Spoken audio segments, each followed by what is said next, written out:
ọlọ́mọ fàtijọ́ àti mú wá sí bí ó nira o àwọn content creator yẹn náà ń dààmú ẹbí ṣe sáǹdì torí kẹlẹ́bà trend ẹgbẹ̀rẹ́ a ti kú ọdún nìyẹn o jàre sẹ́wọ̀n ẹbí ní àṣà ń dààmú kásà tó ń jẹjẹ ẹ dààmú kẹtọ. àti pé ooru burúkú báyìí ní bẹ lábẹ́ ọmú. dákẹ́jà rẹ̀ ẹ̀sẹ̀ lọ́pọlọ à ń ṣe bí èèyàn tó gbọ́ òfin fún mi. àwọn ìtọ́ka yẹn ẹ̀sẹ̀ lọ́pọlọ àgbàlagbà ẹ̀kan ẹ̀ dánú rárá ẹ̀kan dání ẹ̀ lọ́pọlọ.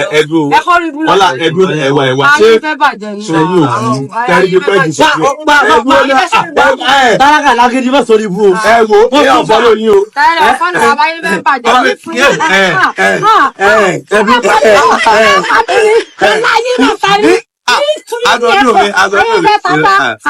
ẹgbọn ẹ máa fọlọ wa bí a lè mọ ọyọ kan ní wèrè. ẹ ní so ẹ ní so.